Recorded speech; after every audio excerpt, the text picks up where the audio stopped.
Virtual reality systems have grown in popularity as an immersive modality for daily activities such as gaming, socializing, and working.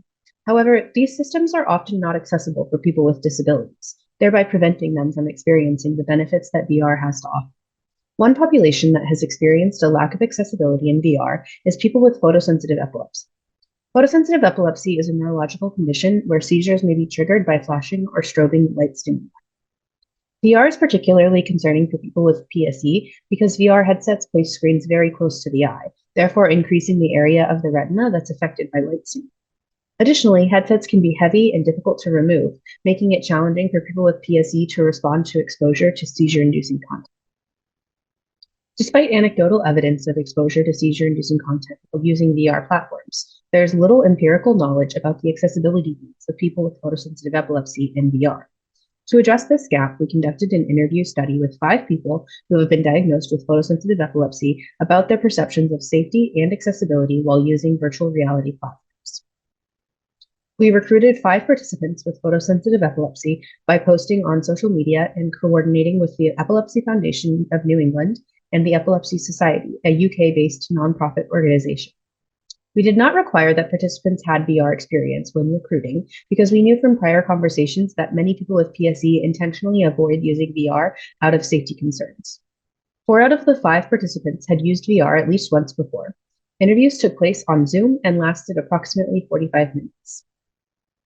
We conducted a thematic analysis of the interview transcripts and identified 12 barriers to accessibility that prevented people with PSE from safely using VR systems. Now I will go over these barriers to accessibility, which can be grouped into 4 categories. The first category focuses on physical equipment associated with VR usage. Participants expressed multiple concerns about wearing VR headsets, and this was often the first thing participants mentioned when asked about accessibility in VR. A common concern was a risk of increased complications after having a seizure if the user falls while wearing a VR headset. As one participant describes, you've got something in your hands and something on your head. And then if you start having seizures, it adds to the impact. It's something that someone's got to get off, creating more chaos than is necessary. Participants also mentioned concerns about difficulty removing the headsets in response to seizure-inducing content, or even to just take a break from triggering visual stimuli. Participant 3 contrasted the VR experience against using a laptop or a phone, saying, "Say I'm looking at a laptop now. It's not all around me, so I can still see the actual reality. And if I need a break from the screen, I can literally just turn away from it and I'll be fine."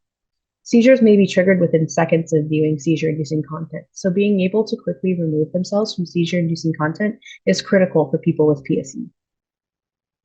The lack of this quick escape functionality in VR headsets contributed significantly to participants' reluctance to use VR. Finally, some participants expressed concerns about other aspects of VR headsets, such as the heaviness, screen refresh rate, and positioning of the screen very close to the eye. The second type of barrier to accessibility we observed in the interviews dealt with the interfaces and the content present in VR software. Participants felt concerned about handling unpredictable behavior from other users in social VR settings, where user interaction is commonplace. VR provides more degrees of freedom for user behavior and more opportunities for user-generated content than traditional non-immersive forms of social interaction, as P4 describes. I'd be more cautious about VR than, say, looking on Twitter or looking on Instagram, when there's not necessarily going to be as many variables to kind of affect me. In a similar vein, participants struggled to handle unpredictability in the overall content of VR platforms, such as when there's movement from different parts of the screen that the user needs to adjust to simultaneously, as P5 described here. Finally, participants felt less comfortable in their abilities to use interfaces to quickly remove triggering content in VR compared to non-immersive systems. P1 illustrated this idea by comparing her lack of confidence in VR against her awareness of how to remove triggering lines and columns in Excel when using the laptop.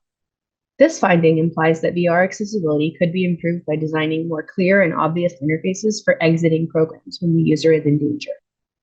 The third type of barrier relates to specific applications of VR. Participants pointed out that high-stress applications of VR could be particularly inaccessible for people with PSE, as stress commonly causes more frequent seizures. In particular, participants mentioned medical treatments or therapies and work-related tasks as possible applications that could be higher stress and therefore cause people with PSE to be more prone to seizures while using VR. As P4 states, When we're in a working environment, it's easy to get stressed, and if you're tired and then add VR on, it feels more like a recipe for disaster.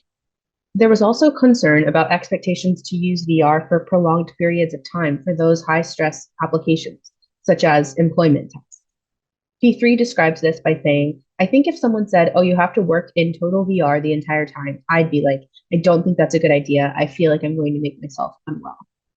The final barrier type identified in our thematic analysis related to individual differences in level of sensitivity to strobing lights.